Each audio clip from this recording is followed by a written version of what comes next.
En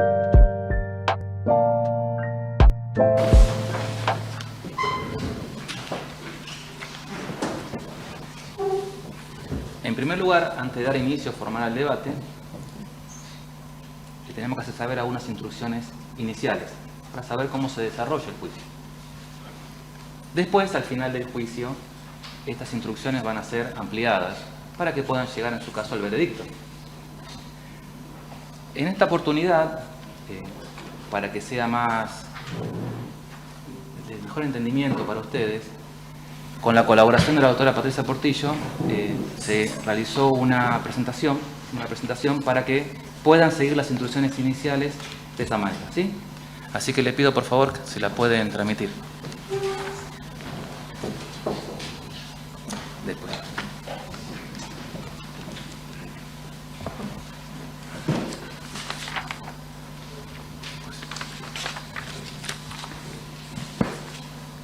Instrucciones iniciales y conducta del jurado.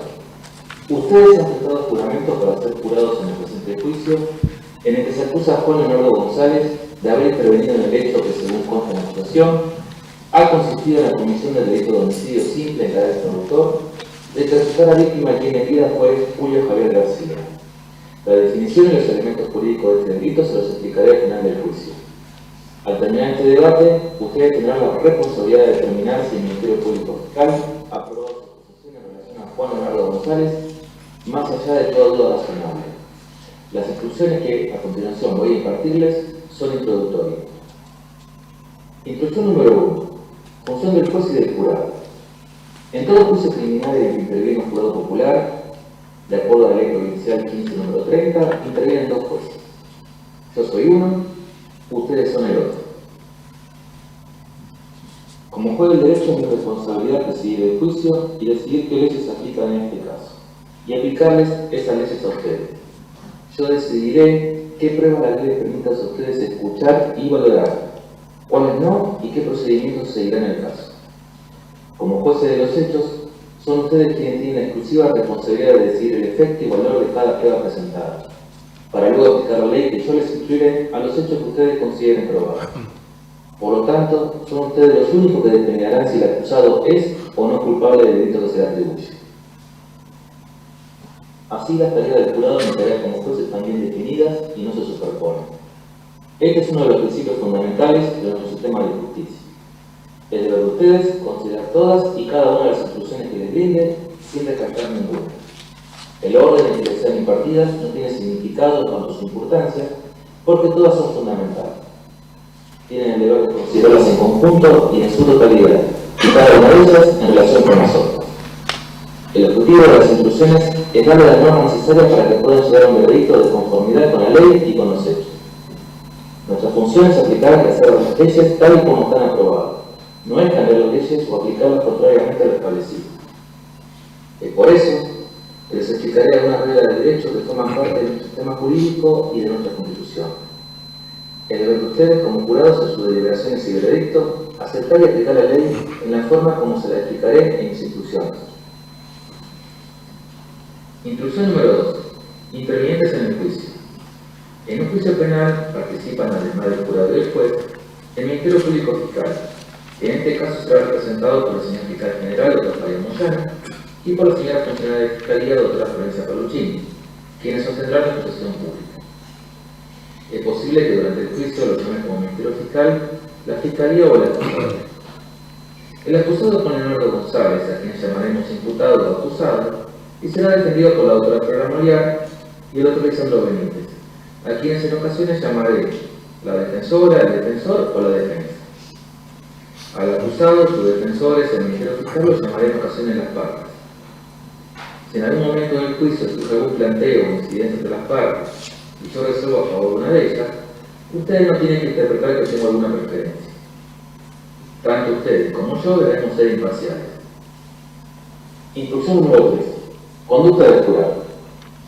Para garantizar la imparcialidad del juicio, ustedes deberán seguir las siguientes reglas.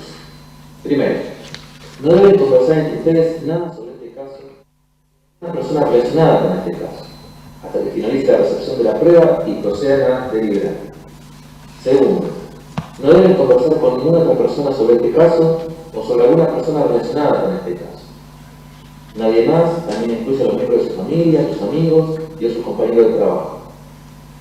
Ustedes pueden decirles a esa persona que son miembros de un jurado, pero no pueden mencionar nada acerca del caso hasta que haya concluido su labor.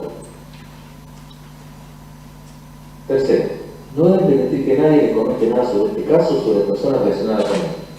Si alguien intenta hablarles o hacerle comentarios contrarios a estas instrucciones, deberán informarlo inmediatamente al tribunal. Cuarto, durante el juicio ustedes no podrán hablar ni relacionarse de modo alguno con ninguna de las partes, excepto ellos, los abogados, los imputados y los fiscales, ni con los testigos o las víctimas. Si alguna de ustedes necesita comunicar algo al tribunal, lo hará mediante texto firmado a través del oficial de custodia. Quinto, ustedes no deberán leer artículos periodísticos sobre este caso o sobre alguna persona relacionada con él hasta que el juicio finalice. Es importante que entiendan que este caso debe ser decidido solamente por la prueba que será presentada durante el juicio, en su presencia y en la presencia de la persona imputada, de las partes y del tribunal, por las instrucciones que yo les imparto. Sexto, no podrán realizar investigaciones o búsqueda de información sobre su asunto relacionado con este caso. A modo de ejemplo, significa que no podrán buscar en libros o en internet ni consultar a personas conocedoras del asunto relacionado con este caso, ni ver fotos o videos del lugar de los hechos o de las personas involucradas. Esto vale para cuando se encuentren dentro de estas instalaciones, como para cuando estén en sus hogares o en cualquier otro lugar. Se trata de una prohibición absoluta. Séptimo, hasta que alcancen el veredicto y sean liberados del servicio, ustedes no deberán hablar de este caso a través de ningún medio, sea telefónico, correo electrónico o por redes sociales, blog, Twitter, email, mensaje de texto o SMS, Facebook, WhatsApp o cualquier otro. Tampoco podrán buscar información del caso por dichos medios ni subir información, fotos, mensajes o comentarios sobre el mismo. Octavo, ustedes no deben visitar ninguno de los lugares discutidos en el juicio o usar internet para ubicar mapas o fotos o para ver los lugares mencionados en el debate. Noveno, no deberán sacar conclusiones sobre cuál será el veredicto hasta que se haya presentado toda la prueba. Deberán mantener sus mentes abiertas hasta que se retiren al salón de deliberaciones y consideren los hechos del caso y la prueba presentada. Décimo, no podrán contactar a nadie para asistirlo durante el juicio ni su deliberación. Es posible y entendible que ustedes sientan con los abogados de las partes, no les proveen toda la información que consideren apropiada y de allí que quieran llenar esos bases con vuestra propia investigación. Hacer eso es incorrecto y ilegal. Nuestro sistema de juicio constitucional reposa en la actividad de las partes como principio fundamental, aunque sus estrategias quizás parezcan incomprensibles. Ustedes podrían ser sancionados por inconducta como jurados si incumplen esta instrucción. Instrucción número 4. Toma de notas. Voy a permitir que tome nota durante el transcurso del juicio, para lo cual se les necesitará un bloc de notas y una virome, pero nunca podrán hacer preguntas sobre los hechos del caso. No obstante, tengan en cuenta que la toma de notas no debe dictar lo que sucede en el juicio. 2. Son solo una ayuda para la memoria, no son pruebas. 3. No deben dejarse influenciar por la nota que hayan tomado otro integrante del jurado. 4. Las notas son confidenciales. 5. Durante los recesos, las notas quedarán resguardadas por la oficina judicial y les serán entregadas al reanudarse la audiencia. 6. Al final del juicio, un funcionario de la oficina judicial se llevará todas las notas y serán destruidas. Instrucción número 5. Acerca del desarrollo del juicio. Explicaré seguidamente cómo se desarrolla el juicio. En primer lugar, el juicio se declarará abierto y luego se le advertirá al acusado de la importancia y el significado de lo que va a suceder. Se le pedirá que esté atento a lo que va a oír y se le hará saber sus derechos. Después de eso, la Fiscalía primero y en segundo lugar la defensa les explicarán a ustedes cuál es su versión de los hechos y qué evidencias presentarán en el juicio. Esto es lo que llamamos alegato inicial o discurso o alegato de apertura. Dichos alegatos y todo lo que digan los abogados no es prueba, y ustedes no deberán considerarlo como tal. Es solo mediante la prueba que presentará la Fiscalía durante el juicio que ustedes determinarán si el Ministerio Público Fiscal probó o no la existencia de los elementos del hecho, los elementos del delito y la responsabilidad del acusado en aquel. Luego de los alegatos de apertura, los testigos y peritos declararán bajo juramento. Serán examinados y contraexaminados por los abogados. Los documentos y las pruebas materiales también podrán ser presentadas como prueba. La defensa no está obligada a presentar pruebas a su favor durante el juicio, es decir, a presentar testigos, documentos, objetos u otro medio de prueba. Eso se debe a que la carga o obligación de probar cada uno de los elementos del delito la tiene el Ministerio Fiscal, ya que el acusado goza de la presunción de inocencia, como les explicaré más adelante. Finalizada la presentación de la prueba, la Fiscalía primero y la defensa después tendrán la posibilidad de hacer sus alegatos o discursos de cierre o clausura. Al igual que con los alegatos de inicio, estas palabras no serán prueba de ningún hecho. Luego de eso les explicaré cuál es la ley aplicable del caso y con esa información pasarán a deliberar a fin de llegar a un veredicto. Sus discusiones en la deliberación serán secretas, por lo que nunca deberán explicárselas a nadie. No deben formarse una opinión excluyente o definitiva sobre el caso, hasta no haber escuchado la totalidad de la prueba, los alegatos de los abogados y las instrucciones que yo les daré sobre el derecho. Instrucción número 6.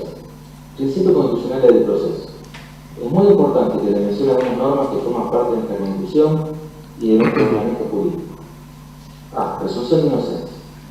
Como se les instruyó antes, la acusación por sí sola no es prueba de que se cometió el delito. La ley presume que el acusado, Juan Manuel González, es inocente del delito mencionado en la acusación. En todos los juicios penales rige el principio fundamental establecido en la Constitución Nacional de que el acusado es inocente a no ser que se pruebe lo contrario. Esta presunción de inocencia acompañará al acusado en todo el juicio y hasta el momento en que ustedes emitan su veredicto. B. Derecho a no declarar. El acusado Juan Manuel González no está obligado a declarar ni a presentar pruebas para demostrar su inocencia. Por lo que se optara por no declarar, es decir, por guardar silencio, esto de ninguna manera significa que sea culpable y ustedes no podrán hacer ninguna inferencia sobre su silencio ni podrán tomarlo en consideración. Nuestra Constitución así lo dispone como uno de nuestros derechos fundamentales, por lo que ningún jurado puede preocuparse en absoluto si el acusado decide o no declarar en el juicio. C. Carga de la prueba, duda razonable. Es el fiscal quien tiene la carga de la prueba, es decir, la obligación de destruir la presunción de inocencia del acusado y demostrar, más allá de toda duda razonable, que el delito de homicidio simple en carácter de autor que se le imputa al acusado fue cometido y que fue Juan Eduardo González quien lo cometió. Los elementos del delito, la relación de esto con la persona acusada y la culpabilidad de aquella deberán ser probados más allá de toda duda razonable. Cuando exista duda razonable sobre la existencia del hecho o sobre la culpabilidad de la persona acusada, se le absolverá de la acusación presentada en su contra. Esto significa que se requiere presentar pruebas que sean suficientes y convincentes para que quede derrotada la presunción de inocencia. Si la duda razonable es entre el grado de un delito o entre delito de distinta gravedad, solo podrá condenarse por el grado inferior o por el delito de menor gravedad. La prueba, más allá de toda duda razonable, es aquella prueba que permite la firme convicción de que el acusado es culpable. La duda razonable es una duda basada en la razón y en el sentido común, y no en especulaciones, suposiciones o prejuicios personales de ninguna naturaleza. Una duda razonable no es una duda inverosímil, forzada, especulativa o imaginaria. No es una duda basada en lástima, piedad o prejuicio. Es la duda que surge de una serena, justa e imparcial consideración de toda la prueba emitida en el juicio. Es aquella duda que de manera lógica puede surgir de las pruebas, por contradicción entre las pruebas o por falta de pruebas en apoyo de la acusación. En resumen, si después de un análisis minucioso e imparcial de toda la prueba, ustedes no están convencidos más allá de toda duda razonable de que el acusado es culpable, deberán emitir un veredicto de no culpabilidad. Si sucede el caso contrario, y luego un análisis minucioso e imparcial de toda la prueba, ustedes están convencidos de que el acusado es culpable, más allá de toda duda razonable, deberán emitir un veredicto de culpabilidad. Les ampliaré esta instrucción en las instrucciones finales al terminar el juicio. Instrucción número 7. Credibilidad de los testigos. Como miembro del jurado, ustedes van a decidir cuáles hechos quedaron probados. Para ello, tienen que evaluar la credibilidad de las personas que testifiquen y decidir qué importancia o peso le darán a su testimonio. Ustedes decidirán si creen en todo lo que el testigo dice, si creen parte de lo que dice o si no le creen nada. Al decidir sobre la credibilidad de un testigo, ustedes deben examinar todo el testimonio y pueden considerar, entre otros, los siguientes factores. la edad del testigo, la capacidad del testigo, la oportunidad y habilidad que tuvo el testigo para ver, escuchar o conocer los asuntos sobre los cuales está testificando, la calidad de la memoria que tiene el testigo, la forma y manera que el testigo declara, si el testigo tiene algún interés en el resultado del caso o si tiene algún motivo, parcialidad o prejuicio. También considerarán si hay alguna prueba que contradice el testimonio del testigo, ya sea porque antes del juicio este declaró algo distinto y porque hay otra prueba que lo contradice. Cuán razonable es el testimonio del testigo al poner su declaración en relación con el resto de la prueba producida en este juicio. Si tiene algún tipo de relación con el imputado o con la víctima, la renuncia del testigo a declarar libremente por razones de pudor o otro motivo y la naturaleza del testimonio. Es importante que también conozcan que el peso de la prueba no depende del número de testigos que testifican sobre el mismo hecho. Un solo testigo que le merezca credibilidad puede ser suficiente para probar el hecho. Como ya les expliqué, el acusado no está obligado a declarar, pero si decide hacerlo, ustedes deben saber que, a diferencia de los testigos, no declara oscuramente, por lo que podrá decir en su defensa cosas verdaderas o falsas, sin que ello implique la comisión de delito alguno. Instrucción número 8. Síntesis sobre lo que es prueba. De manera breve repasaré para ustedes qué es prueba. La prueba que ustedes deben considerar para decidir los hechos proviene de el testimonio bajo juramento de cualquier testigo perito, la declaración del acusado, las pruebas materiales y documentales que fueron admitidas, cualquier hecho que las partes ya están acordadas, esto es, las estipulaciones probatorias. Sobre este último punto, en todo curso las partes pueden hacer estipulaciones o acuerdos probatorios, lo que significa que los fiscales, los defensores e imputados acuerdan ver probados determinados hechos sobre los que no se va a discutir y no se producirá prueba. Instrucción número 9. Síntesis sobre lo que no es prueba. De igual modo, repasaré para ustedes lo que no es prueba. Para alcanzar su veredicto, ustedes deben considerar solo los testimonios, la declaración del acusado, si deciden hacerlo, las estipulaciones de las partes y las pruebas materiales y documentales admitidas como prueba. Ciertas cosas no son prueba, y no deben considerarlas a decidir los hechos. Se las recuerdo y enumero. 1. Los alegatos y declaraciones de los abogados no son prueba. Los abogados no son testigos. Lo que ellos digan, sus alegatos de apertura, de clausura o en otros momentos, solo tienen la intención que ustedes interpreten la prueba. 2. Información externa.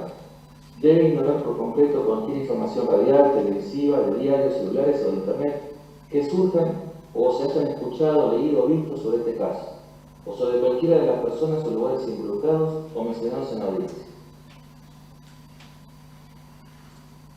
3. El prejuicio de la lástima.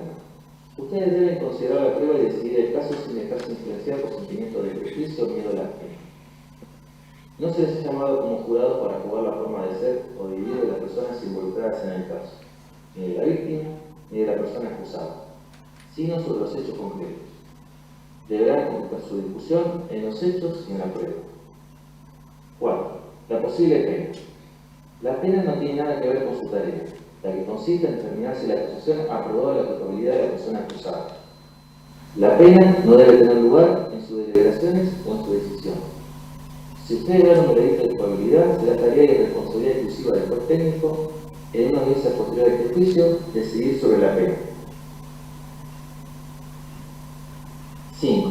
En ocasiones durante el juicio puede que uno de los abogados haya objetado alguna pregunta que el otro le efectuó a un testigo o perito. Lo que los abogados han dicho al formular o contestar dicha objeción no es prueba.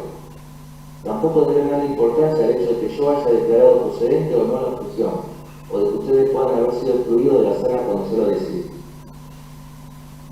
Cuando un abogado hace una pregunta o ofrece una prueba, y la contraparte cree que eso no está permitido por las reglas que regulan el proceso, ese abogado puede objetar. Si el juez no hace lugar a la objeción, se procederá ya sea con la anotación de la pregunta o con el ofrecimiento de la prueba. Si se hace lugar a la objeción, la pregunta realizada por el abogado no podrá ser contestada o la prueba no podrá ser incorporada. En este último caso, en que se hace lugar a la objeción, el jurado deberá ignorar la pregunta y no tratar de adivinar cuál hubiera sido la respuesta. Instrucción número 10. Libertad de conciencia del jurado. Ustedes deben saber finalmente que el jurado es independiente, soberano e indiscutiblemente responsable por su veredicto. libre de cualquier interferencia o presión del juez, del gobierno, de las partes o de cualquier otra persona por su decisión. Ninguno de ustedes, miembro del jurado, podrá ser jamás sujeto a castigo alguno por el veredicto que rinda, a menos que aparezca que lo decidieron en contra de su conciencia o de que fueron corrompidos por vía de soborno o la presión. Bien. Ahora sí, queda formalmente abierto el debate. González. Como ya se le ha explicado en varias oportunidades del proceso, usted tiene derecho a declarar o guardar silencio, si así lo considera. Cualquier duda que tenga, lo puede hacer saber por intermedio de sus defensores en forma directa, ¿sí? Levanta la mano y lo vamos a atender. ¿Bien? ¿Quedó claro? Perfecto. Ahora sí, los alegatos de la Fiscalía. Adelante.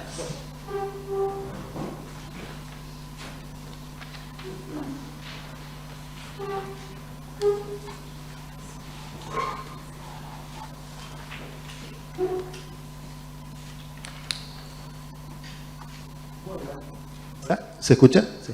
Bueno, buenos días nuevamente. Ya me presenté, ya saben quién soy, el fiscal. Como dijo el juez, también me suelen llamar el acusador. Pero en esta instancia, que estamos ya en un juicio donde se va a debatir y ustedes van a tener que determinar si una persona cometió el hecho o no, soy el acusador. Hoy estamos martes, miércoles y jueves. Durante estos 3 días, todos ustedes, principalmente el juez, los defensores, yo el fiscal, vamos a transformarnos en una especie de administrador de justicia. Vamos a administrar justicia en este caso, cada uno con su rol y su responsabilidad. Tal como les dijo el juez, ustedes van a tener una responsabilidad enorme que deben afrontar con mucha responsabilidad, seriedad y respeto hacia todos los testigos que van a declarar, que es la de determinar si el hecho que yo les voy a presentar, por el cual estoy acusando a González, se cometió tal como yo lo describí y se constituye un homicidio, que es el delito por el cual yo lo acusé. Bien, entonces, explicado esto, les voy a explicar y les voy a contar cuál es el caso que yo voy a demostrar. Esta persona, el acusado González, el día 22 de junio del año 2022, cuando estaba cumpliendo una condena en el Instituto Provincial, que está en la ruta hacia Madryn, entre Trelew y Madryn, la deben ubicar, pasamos rápido, pasamos muy seguido por ahí. Ese día, luego de mantener una discusión con la víctima, Julio García, tomó un cuchillo o una especie de faca, elemento cortante, se dirigió con ese elemento en su cintura, ocultándolo para no ser visto por las cámaras de seguridad, ingresó a la celda 33, que es la celda de la víctima, y en tan solo 2 minutos, que fue el momento en que cierran la puerta, otro interno le cierra la puerta, le aplicó con indiscutible intención de quitarle la vida, no de defenderse, que es la postura de la defensa. González le aplicó 28 estocadas en el sector izquierdo del cuerpo, casi todas en zonas vitales, y durante esos 2 minutos le provocó una perforación en el corazón, en el miocardio y en el pulmón. Esto le produjo un derrame de sangre incontenible. Si bien lo pudieron trasladar de urgencia al hospital, él pierde la vida en el quirófano, a raíz de que ya los médicos no pudieron hacer absolutamente nada para salvarlo. En concreto, el hecho por el que lo acuso y que les voy a demostrar que ha ocurrido es muy simple. Ese día el acusado se enojó con la víctima García, fue a su celda, fue armado, lo apuñaló en reiteradas oportunidades hasta que le quitó la vida. Este hecho, conforme a mi ver, y así espero que ustedes lo entiendan, cuando culminemos de presentar toda la prueba, a mi modo de ver, constituye un delito de homicidio. Ahora bien, esta es mi promesa. ¿Cómo la voy a demostrar? Con la prueba que va a ir pasando. Acá van a declarar los empleados policiales que estaban de guardia en el lugar, el director, el celador, va a declarar el médico forense, nos va a explicar qué tipo de heridas tenía, con qué elementos, en qué lugar, cuál es la causa de la muerte. Van a ver un video, el IPP tiene cámara de seguridad. Si bien las cámaras no reflejan el interior por una cuestión de intimidad, sí se puede ver los pasillos. Tenemos esa cámara, la vamos a pasar dentro de unos minutos y ustedes van a poder apreciar ahí el momento en que el acusado se dirige a la celda de la víctima y a los 2 minutos con un arma, y a los 2 minutos sale el acusado y sale la víctima ya con una lesión mortal y nadie pudo evitar su deceso. Va a declarar el compañero de celda, va a ser traído, el compañero de celda de la víctima va a declarar el momento en que estas 2 personas ingresan a la celda y salen heridos, porque es esta la persona que cierra la puerta y los deja en el interior. También vamos a traer un perito, un licenciado en criminalística, que nos va a determinar la posición dentro de esa celda, nos va a tratar de decir, bueno, ¿cómo estaba la víctima? ¿Estaba parado? ¿Estaba acostado? ¿Estaba de pie? ¿Se defendió? ¿Con qué?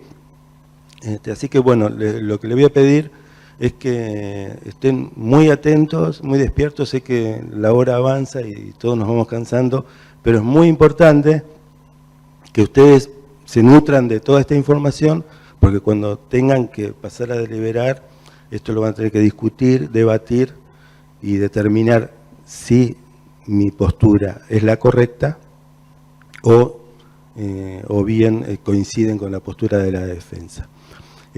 Así que eso es todo. Cuando terminemos de producir toda la prueba, seguramente voy a hacer un alegato final de conclusiones. Así que, bueno, los invito a escuchar toda la evidencia. Gracias. Bien. Antes de continuar con los alegatos de la defensa, quiero hacer una aclaración porque están incorporados, ya se han presentado al inicio, cuando comenzamos la mañana, están incorporadas por la Fiscalía la doctora Silvana Lagarrigue y por la defensa la doctora Agustina Barone. ¿Sí? Ahora sí, los alegatos de la defensa.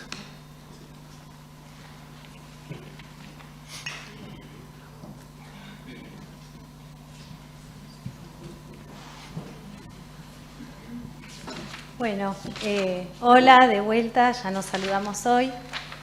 Como ya también les comenté, yo formo parte de la Defensa Penal Pública y lo estamos asistiendo a Leonardo García. Mi nombre es Flora Moliar y les agradezco mucho por su atención. Es muy importante el rol que están ocupando hoy. Ustedes son quienes van a poder valorar, percibir lo que se va a pasar aquí en el juicio y quienes van a decidir.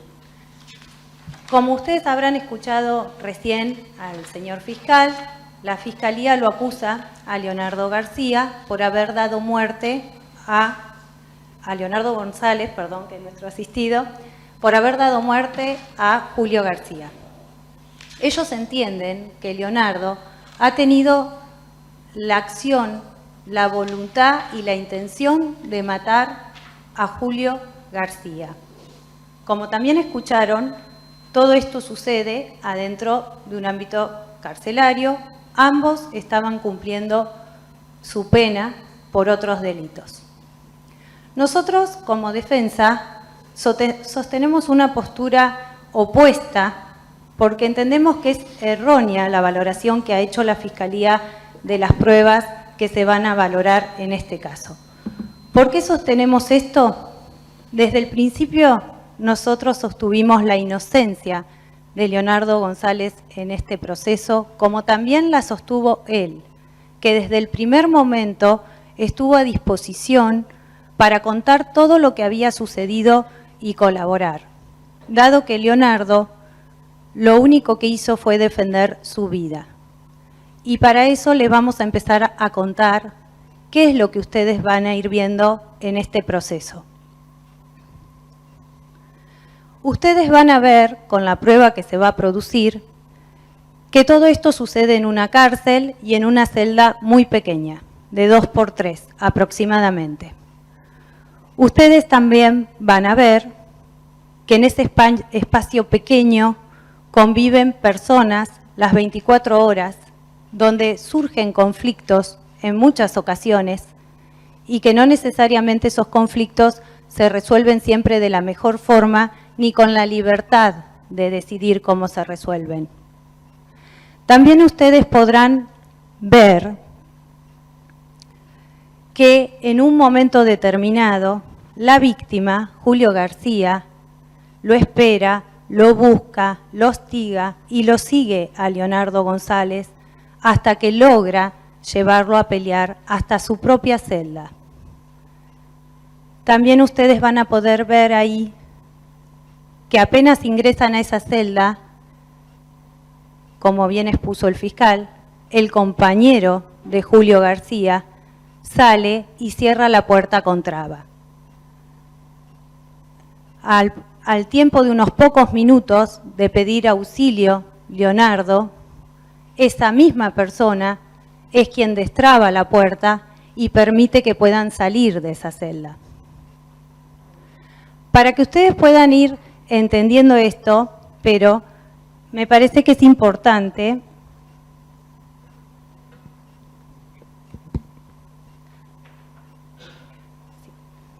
les voy a graficar algo para que ustedes se puedan imaginar en el lugar por unos minutos. Y el rojo también.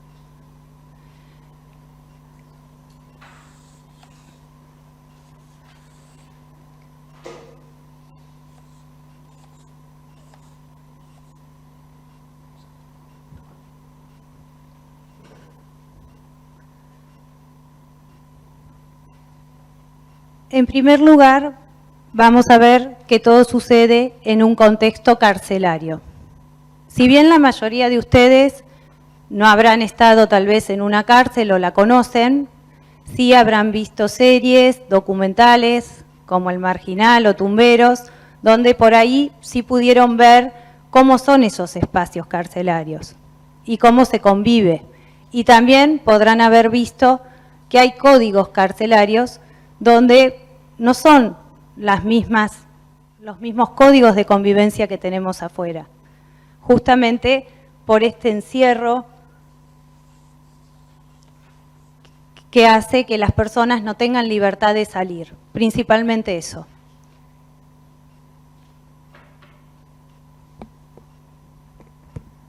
También van a ver que más allá de la cárcel, hay pequeñas celdas en la cárcel, como les dije, espacios mínimos, 2x3, imagínense, mucho más chico de donde están ustedes ahora sentados. La mitad de ese espacio, para que se den una idea. Dentro de estas celdas duermen 2 personas. Y lo que van a ver en este caso es que todos estos hechos que transcurren aproximadamente en 2 minutos ocurren dentro de este espacio pequeño de 2x3 que estaba cerrado y trabado por fuera, a su vez, con una traba de seguridad que puso otra persona. Entonces es importante que para poder pensar este caso ustedes y decidir, se hagan en un momento aquí adentro, de este espacio pequeño. Leonardo, como ustedes podrán ver, es una persona joven, de tamaño medio a chico, y lo que ustedes van a ver en este proceso es que la víctima, Julio García, era una persona que lo doblaba en altura, era una persona que cumplía condena por homicidio. Y Leonardo se encontró en esta celda, encerrado, sin ninguna posibilidad de salir, a pesar de que pedía auxilio, con su agresor, que era un homicida. A todo esto, ustedes también van a poder observar de las imágenes, de los videos que vamos a reproducir, que Leonardo fue atacado con un arma de punta y filo en su rostro, dándole puntazos en la cabeza que lo hicieron sangrar abundantemente dentro de esa celda, a tal punto que no le quedó otra opción que sacarse de encima el cuerpo de Julio García como pudo, en esa lucha interna y pidiendo auxilio. Solamente lo único que quería Leonardo era llegar a la ventanita de la puerta, que eso también lo van a poder observar, para pedir que le abran. Y apenas se acerca a la puerta, ensangrentado como estaba, es que ahí la persona que estaba por fuera abre. Ustedes van a observar también, y esto se va a ver de las imágenes, que salen ambos de la celda, ambos salen lastimados, pero van a observar que Julio García, la víctima, sale haciendo gestos amenazantes hacia Leonardo, una vez finalizada esta situación acá adentro. Porque seguramente lo que había pasado, que ustedes podrán observar en las imágenes, es que a pesar de la herida que tenía en su cuerpo, Julio García no se habría dado cuenta de la gravedad, ni siquiera él. Por eso seguía instando a pelear, a pesar de haberle abierto ya la puerta. Ahora, pregúntense ustedes, ¿qué podía hacer Leonardo González encerrado aquí, con un homicida encima, atacándolo con un arma de punta y filo, en su rostro y en su cabeza en el piso? Después de que veamos todo lo que se va a producir en este juicio, que por supuesto que también la defensa ha traído sus testigos, para esto van a pasar algunos testigos que son en común con la Fiscalía, por supuesto, como tiene que ver con todo lo relacionado a estos sucesos principales de las cámaras de seguridad, a los médicos que constataron las lesiones, también en el cuerpo de Leonardo. Vamos a tener también al testimonio del compañero de celda de Julio García, como han escuchado. Son testigos que han aportado la Fiscalía y también tenemos 2 testigos puntualmente aportados por la Defensa Pública, un testigo presencial que estaba aquí en otra celda viendo todo lo que sucedía, que él va a poder dar cuenta de todo lo que se vivió ese día ahí adentro, va a poder dar cuenta también de todos estos códigos carcelarios y la libertad o no de poder elegir o no cómo resolver esa situación cuando una persona te persigue y te hostiga para ir a pelear. Leonardo se encontraba cumpliendo condenas, es cierto, pero Leonardo nunca en su vida había matado a una persona. Y desde el primer día que comenzamos con este caso a asistirlo y defenderlo, esta defensa pudo ver que había algo distinto en este caso con Leonardo, que él realmente era inocente, fue una víctima dentro de esta celda y que no merece ser condenado por este suceso que ocurrió lamentable. Porque él podría haber sido también la víctima. No tenía ninguna otra posibilidad de salir de ese lugar. No podía irse corriendo a su casa, no podía hacer más que lo que hizo, que era pedir auxilio. Y ante que nadie lo auxiliaba, tuvo que defenderse como pudo, hasta que pudo acercarse a la puerta y pedir a gritos que le abran. Todo esto que estamos exponiendo, esperamos que ustedes lo puedan ver, observar, percibir, porque lo único que queremos es que se puedan dar cuenta de que lo único que hizo Leonardo fue defender su vida. Para el caso que ustedes considerasen que Leonardo es culpable de algo, le vamos a pedir que meritúen la posibilidad de un delito menor cuando una persona se excede en las acciones por defender su vida, que ya después también van a ser instruidos en ese sentido en lo que significa. Les vamos a pedir que puedan ver y entender este caso de esta forma y esperamos llegar a la solución más justa, a la inocencia de Leonardo y a la no culpabilidad por el delito de homicidio simple que hoy le está acusando el Ministerio Público Fiscal. Muchas gracias. Bien, ahora formalmente se dispone la apertura a prueba del caso. Van a escuchar, como ya se les explicó en las instrucciones iniciales, la manifestación de los testigos que van a ofrecer las partes, pero anteriormente van a escuchar aquellas circunstancias que ya fueron acordadas por las partes. Habrán visto en la presentación que se llaman estipulaciones o convenciones probatorias. Son hechos que ya las partes dieron por cierto y no van a producir prueba. Es decir, ustedes tienen que considerar a esos hechos como ciertos, como que han pasado. Se lo vamos a exhibir de todos modos para que tengan en cuenta y después se le va a entregar al finalizar el juicio para que puedan contar con eso en las deliberaciones, ¿sí?